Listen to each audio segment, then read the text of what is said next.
Hey there, Mustangs. Welcome back. I got some sad news to share with you guys.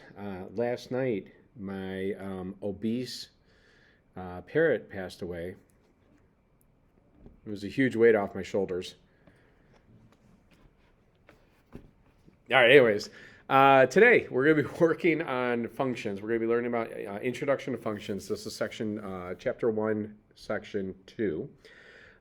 These are kind of long notes, so let's kind of jump through this. If there's something you know, just feel free to work ahead, but these can be kind of long, okay? Starting off here. Many everyday phenomena involve two quantities that are related to each other by some rule of correspondence. The mathematical term for such a rule of correspondence is what we call a relationship or a relation. Okay? So a lot of things have a relationship, some don't, but we're going to talk about functions and how they relate to one another. So in this first example, we talk about simple interest that's earned on an investment of $1,000 for 1 year. That's called the annual interest rate, R. So the amount that you put in, the rate, they're related to each other, okay? The area of a circle is related to its radius, R, by the formula. As the rate changes, so does the area. I'm sorry, not the rate. As the radius changes, so does the area. Even though pi stays the same, the radius can fluctuate, which will have an impact on the area, okay? So not all relationships have a simple mathematical formula that's involved to them. For example, you can't match NFL starting quarterbacks with touchdown passes and time of day with the temperature, right? It doesn't make sense for us to put those together. Or like a butterfly flapping its wings in Africa, does it cause a hurricane in the Caribbean? So we don't know that everything always has a direct relationship. But in each of these cases, there are some relations that matches each item from one set with exactly one item from a different set. And when this happens, we call these a function. One thing relates to another thing. We call that a one-to-one relationship. So the definition of a function is when we take all of the domain, that is all of the x values, and then the range is when we take all of the y values. So domain is all the x and the range is all of the y. Now we don't say x and y when we're talking about input. When we're talking about functions. The domain we call the inputs. That's the information that's going into the problem. And the range is what's coming out, so we call that the output. So if we look at an example right here, it says to help understand this definition, let's look at an example. So if you can look at the problem and think about the numbers I'm going to say, I'll input a value, and your brain should then automatically tell you another value. So if I say, if the time of day is 1 o'clock, what's the temperature? Well, the time of day is 1, so the temperature is 9. I input a directive. I said 1. Your brain heard it and said, oh, I got to look over here at 9. If I input a value of 3, so the time of day is 3, what's the temperature? It's going to be 15. Now, if I input a value of 4, it's going to give you 1.5 also. So it doesn't matter the output. The output doesn't matter. It's that can you figure out where to go from my input? And that's what we mean when we say there's a one-to-one relationship. The inputs in this are 1, 2, 3, 4, 5, 6. For every one of those numbers, they have a direct output. 1 goes to 9, 2 goes to 13, 4 goes to 15, 3 goes to 15, 5 goes to 12, and 6 goes to 10. Right? We have a direct one-to-one relationship going on there. So this function can be represented by the order pairs. In each order pair, the first coordinate, x value, is the input. And we call this the independent, that's an N, variable. Okay. And then the second coordinate, which is the y value, is called the output. And this is actually going to be dependent variable. Okay, so you got the output and you got the input and you got the dependent variable. Now again, we call this independent and dependent because here's the thing. When we look at this example here, I have complete freedom. I can think independently of you. You have no control over this, right? Independently, I say 5. Your answer depends on what I said. So if I say 5, your answer is going to be 12. You don't get to choose whatever you want there. So your answer depended on my answer. I get to be independent, you get to be dependent. So these are independent and these are dependent. Okay? All right, so Introduction to functions. Let's take a look here at inputs and outputs. You ready? I'm going to go ahead and give you a value. I'm going to say 5. If my input is into your brain is a 5, your output should be a 1. That works. My input to you is a 3, then your output should be an 8. My input to you is a 4, your output should be a 5. Now what happens when I say 2? What's the answer going to be here? I said 2, is it going to be 10 or is it going to be 11? Yeah, it's both. It doesn't matter. And that's why in this case, this we would say is not a function. It's not a function because we don't have one input leading to one output, okay? And when we look at a graph of this, we say that there's a test that we can do, and it's called a vertical line test. So vertical line test, okay? And that vertical line test, when we look at a graph, can tell me right away, do I end up with one input for every one output? So if I was to look at the values that are on here, let's go ahead and just throw these out. A 3, 8 is going to be here. A 4, 5 is going to be, I should probably do that 3, 8 a little higher. So the 3, 8 would put maybe here. 4, 5 would be right here, and a 5, 1 would be right here. And if I say 2, 10, 2 and then 10 is going to be right here, and then 2, 11 would be up here. And what's going to happen is we would have a vertical line that would pass through this, and you can see that that vertical line hits 2 points. Therefore, this is not going to be a function. So when I look at the next example here, let's go ahead and draw a vertical line and trace it out. You can kind of see, or hope you should be able to see, that as I move along here, I only hit 1 point. I hit 1 point here, I hit 1 point here, I hit 1 point, 1 point, 1 point, 1 point. In this instance, then, this is what we would call a function. So it is a function.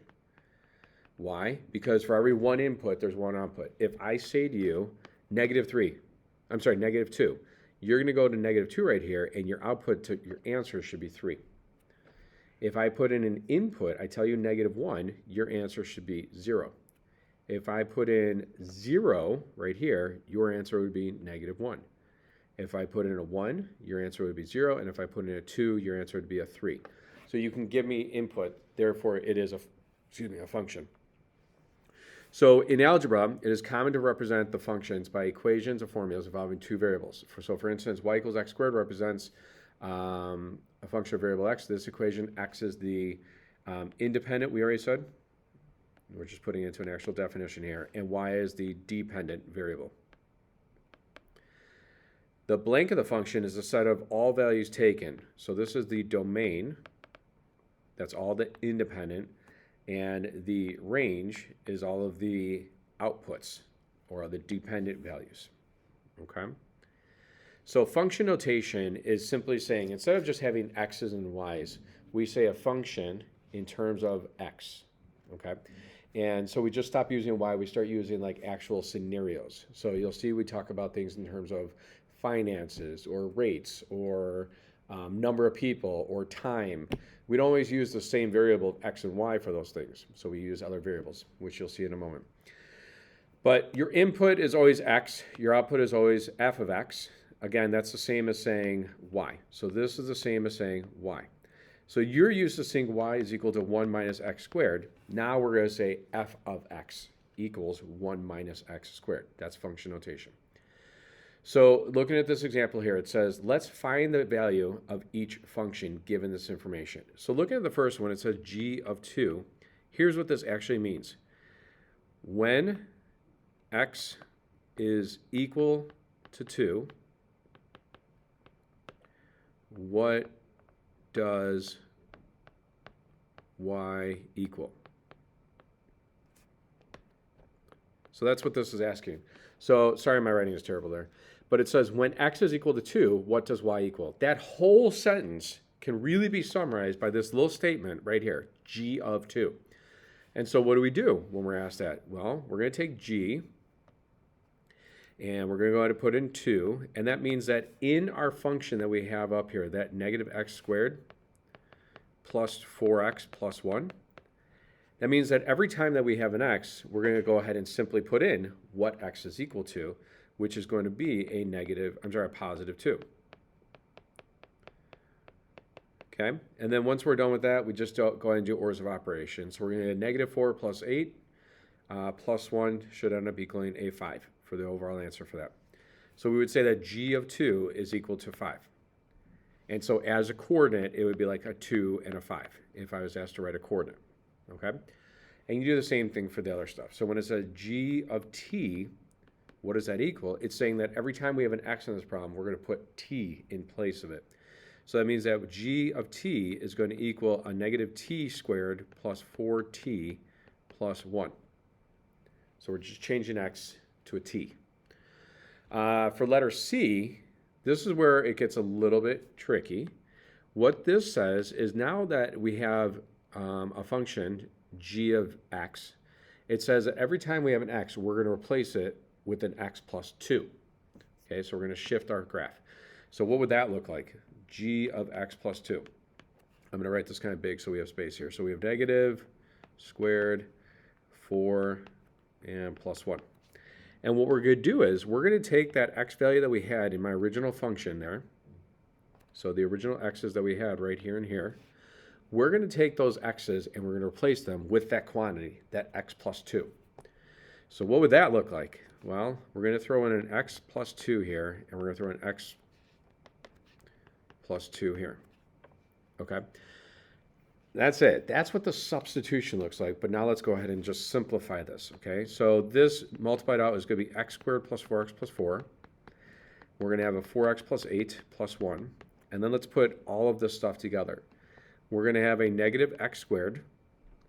This is going to give me a negative 4x plus a 4x, which will give me an 0x, so I don't have to write that x. We have a negative 4. Here, let me write that out, sorry. We have a negative 4 from this part. We have a plus 8 and plus 1. So that means we're going to end up with a 5.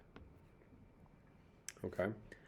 And so we would say g of x plus 2 is simply equal to negative x squared plus 5. That's taking our function, that x plus 2, and putting it in for the x. Okay? All right, domain of functions.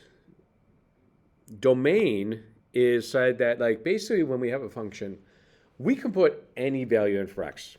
Any value whatsoever in for x. Any input that we want, we can put in a value.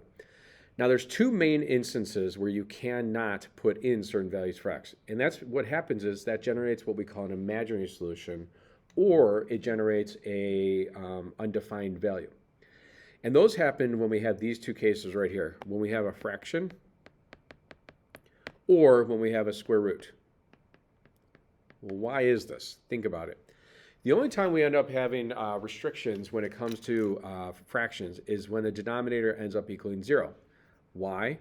Well, if I had 1 divided by 0, the problem becomes undefined, right? So we want to know what values for x would make this undefined. So we would say, when does x squared minus 4 equal 0? And we can solve this. We get that x squared is equal to 4, so x is equal to plus or minus 2. So what that means is that if I put a 2 in for the x, so we put a 2 right here, that's going to give me 2 squared, which is 4. 4 minus 4 is 0. That makes it undefined.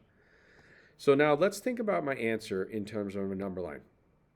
So we can actually come up with our domain for this, okay? I can equal anything. I could put in a negative 100 and it's going to square it and it's going to be fine, we'll be good. I could put in a positive 100, we can square it, it's going to be fine. I could put a 0, 0 squared minus 4, it's going to generate a number. But if I put 2 in there, 2 squared equals 4 and 4 minus 4 is simply going to equal 0, undefined. So it can't equal a negative 2, and it can't equal a positive 2, but it could definitely equal anything else that's in here. It could equal all this stuff, and all this stuff. It just simply cannot equal negative 2 or positive 2. So if I was to say what's the domain for this, you would put it all together. It's from negative infinity to negative 2, u, from negative 2 to 2, u, and then from 2 to infinity. Every single thing will work except for 2 and negative 2. Okay? When we look at square root, this one is different. It can equal a 0. I could put in a square root of 0. It's going to equal 0. We have no problems there. But what I can't do is a square root of a negative, because the square root of a negative is going to generate an imaginary answer for us. So here's what we would say for this. We would say that x cannot be negative. So that means it has to be greater than 0. We just said that it can equal 0, so it's okay to equal 0, so we say greater than or equal to 0. And so the domain for this would be from 0 up to infinity, because it's from 0 up. And because it can equal 0, it would be inclusive. Okay? All right, so let's look at the domain of each of these functions. All right, the domain, again, is all of your x values. So the domain in this one is going to be all my x values, -3, -1, 0, 2, and 4. Okay. When we look at letter B, -3x squared plus 4x plus 5, if you looked at the graph of this, it's basically just a graph that's going to look like an upside down U. It doesn't matter exactly where it is. It's just an upside down U. There's no restrictions here. Okay, I could put anything in for x. There's no fraction that would generate an undefined value. There's no square root that would generate an imaginary answer. So because of that, it has all x values. So we would say from -infinity to infinity. Okay. Letter C does have a restriction. It's got a denominator, and x plus 5 cannot equal 0. Can't. So that means that x cannot equal -5 if we were to solve this. So what would this look like in terms of a number line? Well, we go to 0, we go to -5. It cannot equal at -5. But it can equal anything else. It can equal everything to the left. It could equal everything to the right. It just can't equal -5. So then in terms of our domain, we would say it's going to be from -infinity to -5, not including that -5. And then from -5 to infinity. Okay.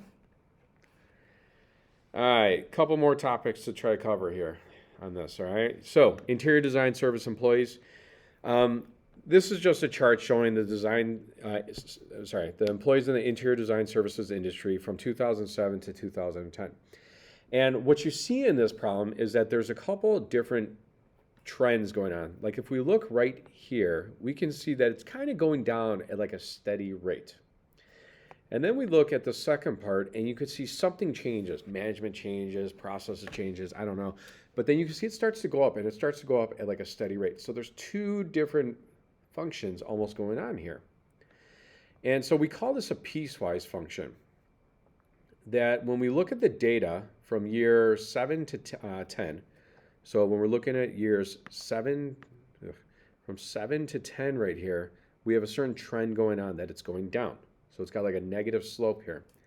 And when we look at from year 10, when we look at from year 10 and up, we have a different trend going on where you can see it's kind of going up. So the piecewise function here, when we look at this first part, is from year 7 to 10, over time right here, you can see it was going down. That's the slope right there is negative. Over the next part of this, we can see from year 11 to 12, we start to see a trend going on where it's going back up. So we have a piecewise function, and we can use this piecewise function to kind of evaluate things.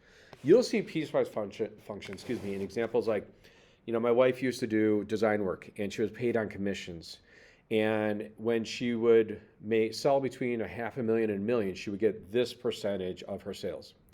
But if she sold between $1 million and $2 million, she would get a different percentage of her commissions.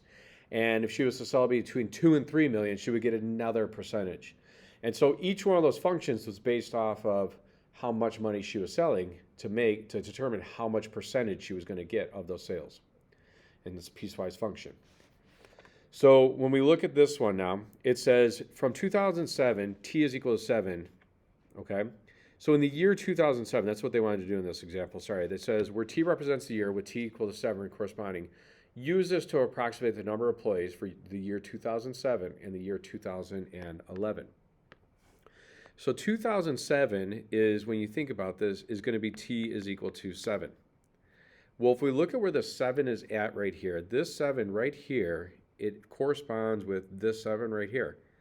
And because it fits into this range, we're going to use this function to do that problem. Okay? Versus the second one, when we look at it, it says in the year 2011, well, that's t is equal to 11. And because it's in t equals 11, that's right here, That means we're going to use this function in order to solve this problem. Okay. So looking at the data, we said when t is equal to 7, we're going to use n of t. So that means that when we plug this in, we're going to have negative 4.64, and we're going to use 7 for that t value. And it's n of 7. Okay.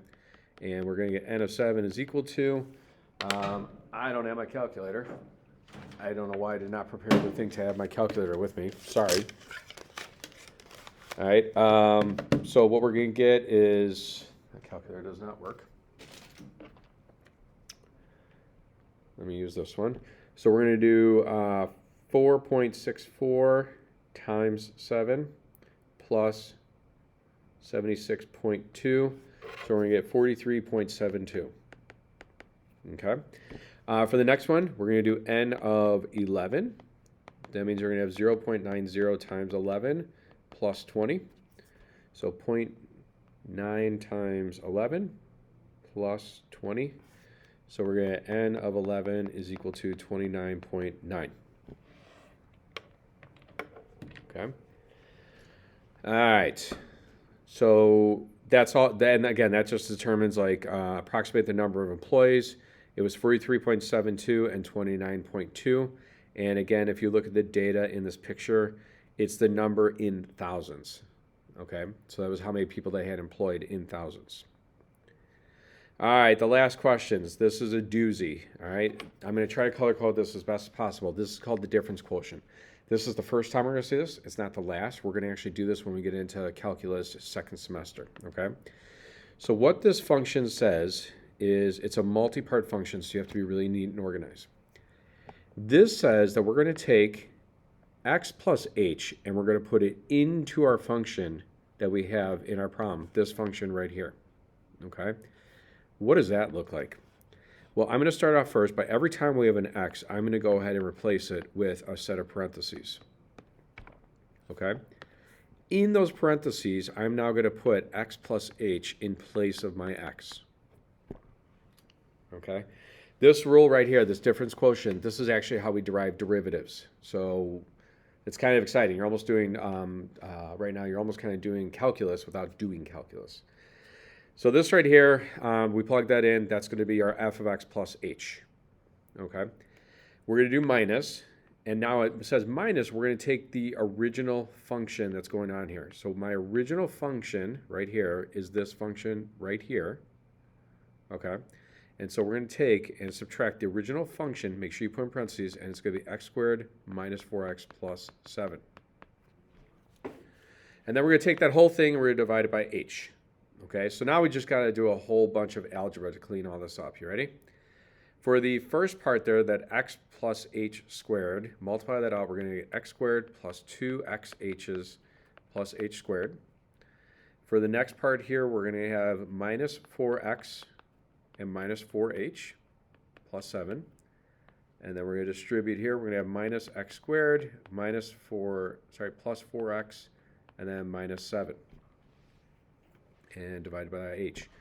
Now, a lot of this stuff actually cleans up in this problem. So let's get rid of things that we know we can get rid of. We have an x squared that we can get rid of. We have a minus 4x and a positive 4x we can get rid of. We have a positive 7 and a negative 7 that we can get rid of. So what we're left with right now is 2xh plus h squared minus 4h, all divided by h. So when you look at these fractions, you can break these up. It's 2xh over h plus h squared over h minus 4h over h. We can cancel out h's in each of these. That this h cancels, one of these will cancel, and one of these will cancel. So we're going to be left with 2x minus 4 plus h. And this would be our final answer. Okay? That is the first derivative of the given function that we're looking at. Okay? That's calculus. Big unit, big section, a lot of stuff going on here. It's okay if you don't understand it all right away, but if you have any questions, please reach out and don't hesitate to ask, okay? You take care. Don't forget to like and subscribe, and have a great day.